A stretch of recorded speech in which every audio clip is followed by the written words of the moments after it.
This is the right-hand lane ready to go to the airport. Sign there for the airport. Today's the 29th of April 2023 and we're on the way to the airport to pick up Angela, and the flight is due in. Is that the one? Might be it. Look at this aeroplane coming in. It's due in, well, any time now. It may well have landed, we'll see.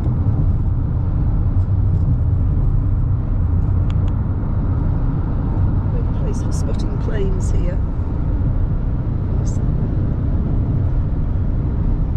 Interesting really to see how the parking situation is by the side of the road as we drive into the airport. We normally just pull into the parking lot. It doesn't cost much and it just makes life a little bit easier. Certainly nowhere near as expensive as parking in England at the airport.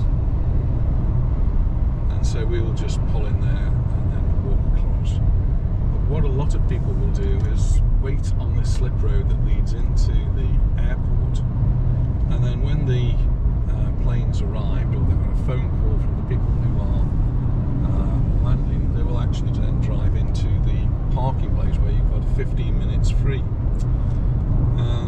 But they can't pull into that 15 minutes free until they know somebody's actually going to be coming out of the airport. So it's caused a little bit of a fuss over recent weeks.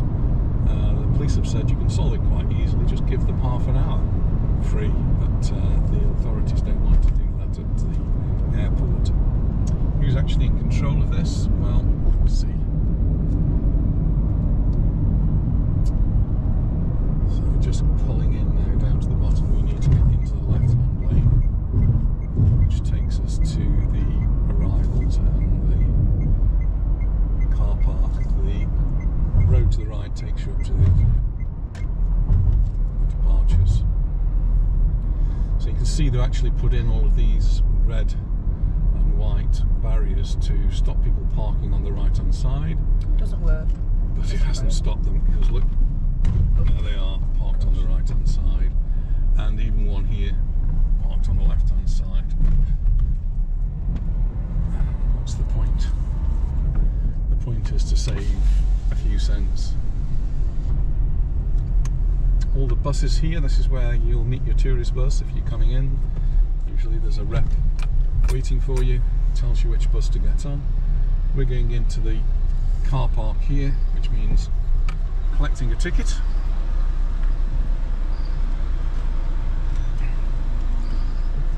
And then finding somewhere to park. It's multi-storey, so we just go up until we find a level which is at some empty places. We can't go on the first floor, but the second floor's got loads of spaces, it says, so let's have a look and see.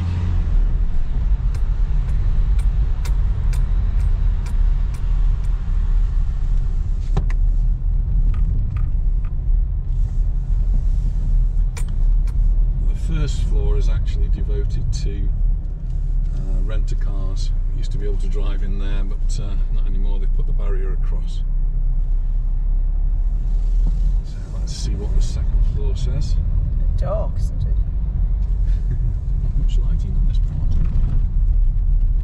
I can see they're going to have to do some work on this ramp. Now it says here there's 300 spaces.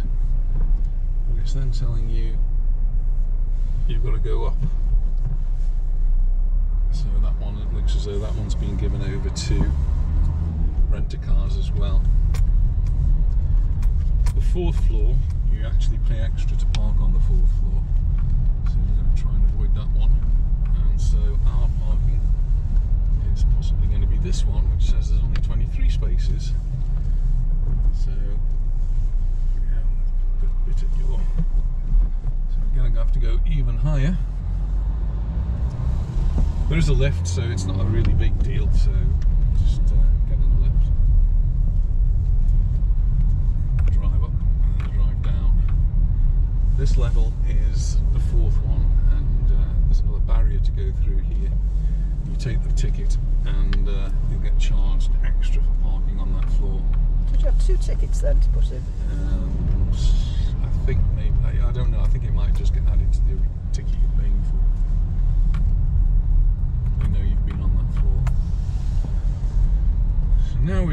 on to this one. It says there's 595 empty spaces. Oh no, 605 now. Wow. That should be okay, shouldn't it? Plenty of spaces up here. Should be.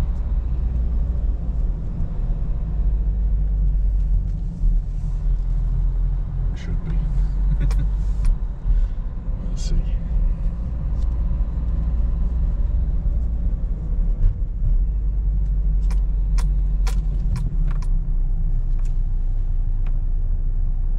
Lots of spaces down there.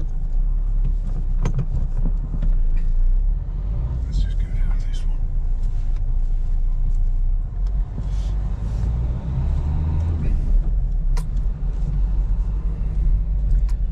Now I've got lights to show you which ones are free and which ones are not free.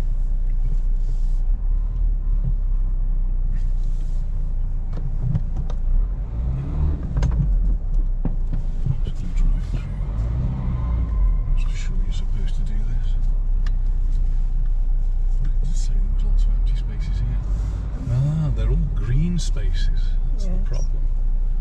They're all spaces for those vehicles which have electrical sockets, but we found one. There we go.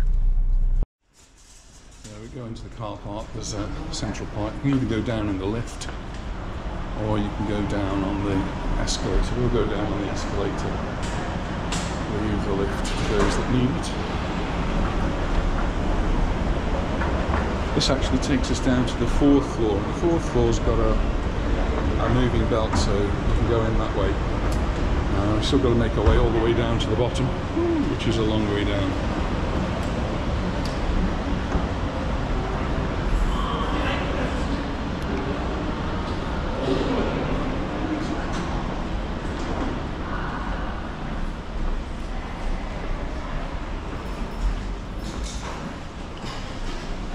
In the terminal now.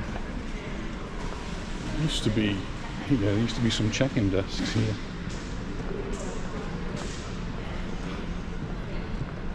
This actually takes you to departures, which we don't want to go to departures, but there is a lift which will take us down. Hopefully the belt will be moving and we'll be able to make our way across fairly quickly. No, it's not. Check the times of. These are all departures.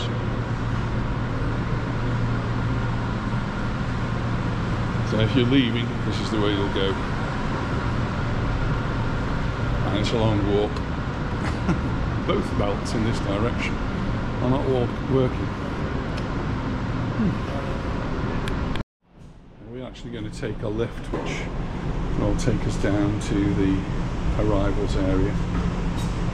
Never done this before, so it's a bit of an experiment.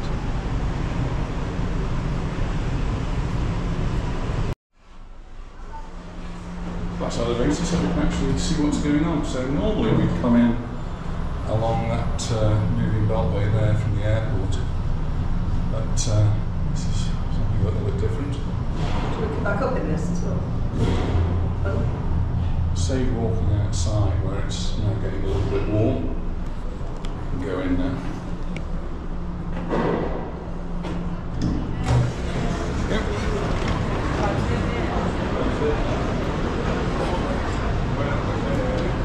The arrivals.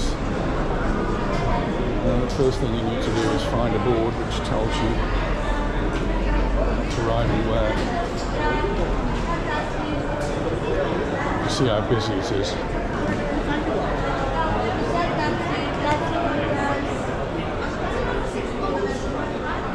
have to go straight down that corridor and you will find a gentle desk.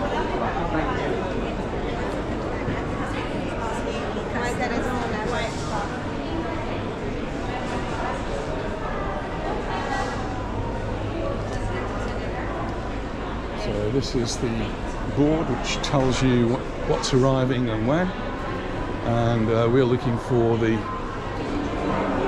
one which says Manchester and it says it's landed, so it's coming through C, which is where we are now, so we can just wait for Angela to arrive. So we're waiting at gate C, and there's lots and lots of people coming through. The actual arrangement has changed this year. There used to be a barrier, a metal barrier that went all the way across. That's gone, and there's sort of a yellow line on the floor which seems to be the demarcation line of where you can go and where you can't go. And then there's lots of reps here telling you which way to go to your bus. One of the other issues that's been in the press recently is about illegal taxi drivers. Taxi drivers obviously pay a lot of money for their license, and they're concerned now that there's a lot of people here who are charging people to take them to hotels and apartments, and they're not licensed, and the license costs them a small fortune. So we'll see how that gets monitored here at the airport. Interesting to see people arriving with coats and jackets and big thick jumpers on. When they get outside, they're going to discover it's pretty warm out there. It was already well above 25 degrees on our terrace at 9 o'clock this morning, and the temperature's forecast to go up to around about 30, which is particularly warm considering it's only the end of April. It's not going to stay like that though, and I think by tomorrow or Monday we'll have a sudden drop in temperature where it will go down to more or less normal temperatures of around about 22, 23 degrees. That will still be very nice, very calm, very warm. Might get a spot or two of rain. We had a few spots this morning, but we'll probably get some more on Monday and maybe again during the week, but nothing too much to worry about. Well, Angela arrived safely without any real incidents, and we can just make our way to the car now. And so the trip to the airport, very, very busy today, and it's only going to get more and more busy as the season progresses. But other than that, no real disappointments. So thanks very much for watching, and we look forward to seeing you in the next video. Bye for now.